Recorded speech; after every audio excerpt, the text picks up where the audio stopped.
They think an octopus belongs in an aquarium. They have no idea what they've created. They thought they could play God in a lab, but all they did was create their own worst nightmare. I'm Alice, and today on The Last One, we are diving into the beautiful, neon-soaked chaos of Darwin's paradox.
We aren't just playing as an escaped experiment. We are becoming the ultimate tactical predator. This game might look calm and cinematic, but underneath that Pixar-style shell is a world that wants us dead. Watch closely as we use every shadow, every ink shot, and every bit of tactical genius to prove that even the smallest creature can bring down an empire. Let's break out. Darwin's paradox really taps into the joy and simplicity of a fun cartoon for its quirky alien invasion adventure.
With a simple setup of an octopus clumsily trying to survive on land, it gives way to some wacky, slapstick platforming encounters that totally capture the fun, charming vibe of a Saturday morning cartoon. Developer ZDT Studio offers up a plucky puzzle platformer that carries a lot of energy, but it often struggles to maintain those good times when it gets hung up on overly long, clunky encounters that drag down this otherwise fun jaunt. Set in a stylized cartoon world that feels in step with Pixar's Finding Nemo, Darwin's paradox follows a clever and oddly lucky octopus who is thrust into increasingly zany encounters.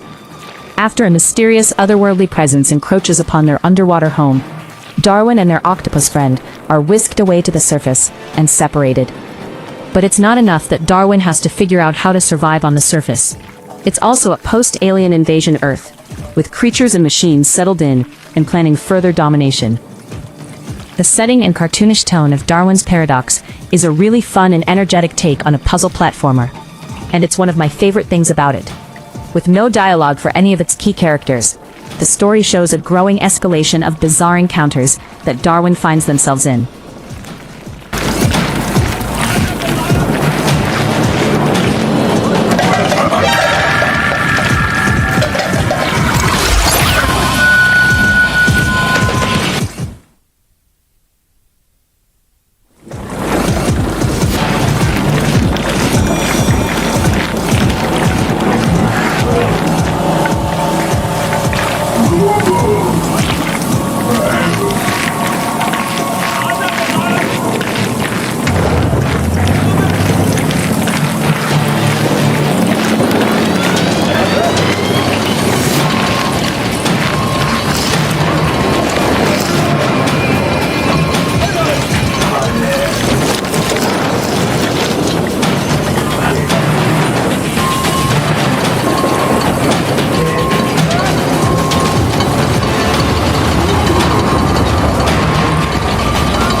Along with navigating my way through a seemingly infinite warehouse filled with UFO-branded boxes, I also had to carefully sneak around an alien-occupied shipping dock to avoid the gaze of nearby enemies, which featured some cheeky references to publisher Konami's classics like Frogger, and a more front-facing nod to Metal Gear Solid. The characterization and storytelling are very light throughout its modest 5-hour runtime. Still, Darwin's Paradox and its take on a fish-out-of-water story plays well to the strengths of the lovable character, whose expressive emotions help make their journey feel more lively as the odds get ever hairier. Unfortunately, the modest scope can feel stretched at times, making some environments a bit lacking in personality, and a few sections feel overlong. The ending is unsatisfying after a rousing final act, which felt more like a tease of a hopeful sequel than a proper conclusion.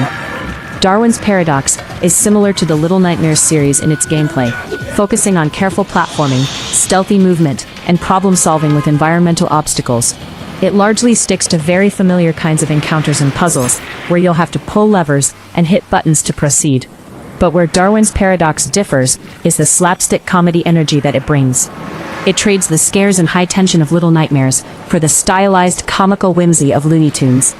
This opens up some encounters where you'll use Darwin's abilities to sneak past or even fling yourself up to higher levels to proceed.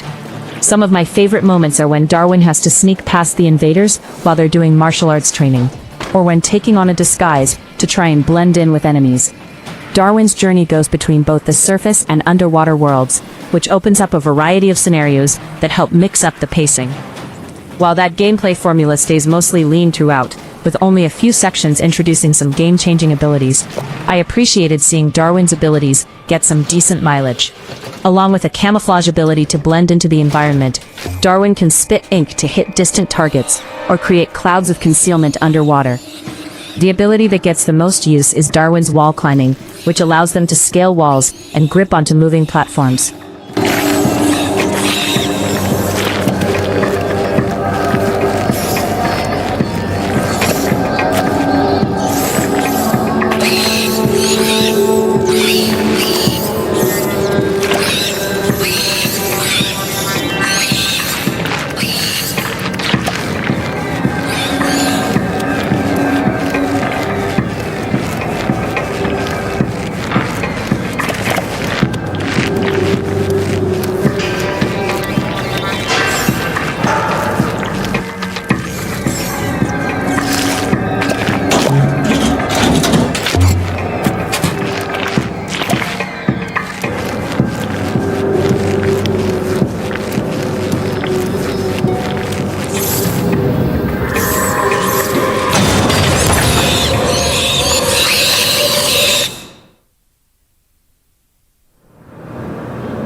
I enjoyed seeing the slower-paced, methodical encounters culminate in spectacle-driven ones where chaos erupts, and you'll have to Mr. Magoo your way out of certain situations.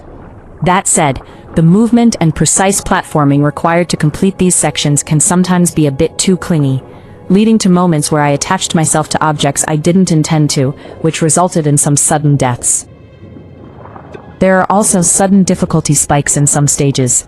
Some of the more nuanced encounters end up being over-punishing scenarios that push the patience required for trial and error, leaving me feeling like Wile E. Coyote running into a brick wall.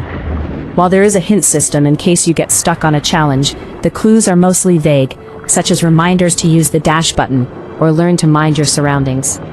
Some of these challenging moments involve simply finding where to go or which objects to interact with.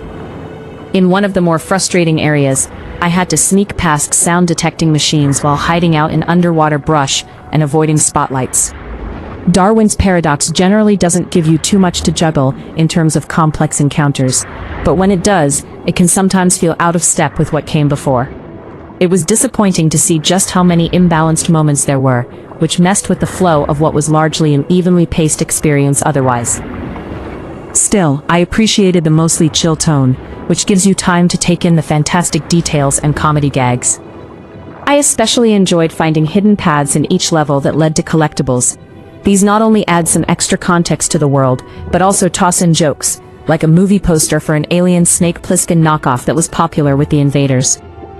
These collectibles add a bit more flavor to the minimalist narrative, which was appealing. There's also a set of unlockable costumes for Darwin, which includes a solid snake-inspired outfit. Darwin's paradox maintains a lot of energy throughout its short runtime, but it can also hit a brick wall occasionally, with mostly amusing encounters sometimes giving way to frustrating ones that feel both overcomplicated and strict in their timing. The scope and originality of its campaign is very by the numbers for this genre, but when it does take some larger swings, there is a level of craft and excitement on display that shows Darwin's paradox at its best. ZDT Studios' cartoonish spin on a puzzle platformer is a fun time, letting you sneak through a very alien world in quite an unexpected way. The lab is in ruins, and the shadows belong to us now.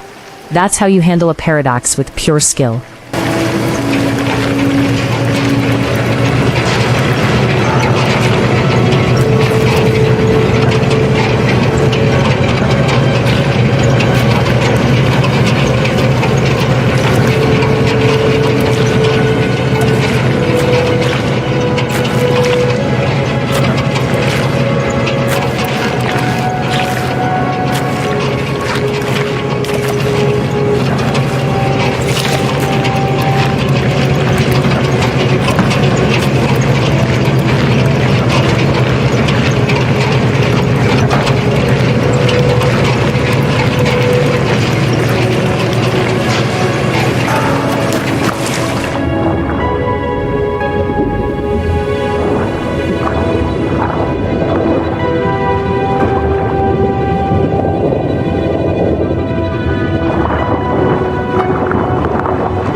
I hope this tactical walkthrough showed you that you don't need a massive rig to pull off massive plays. If you're loving the new era of Alice here, on the last one, make sure to smash that subscribe button and drop a comment letting me know which secret skin we should hunt for next. We're just getting started with these hidden gems, so stay tuned, stay aggressive, and I'll see you in the next mission.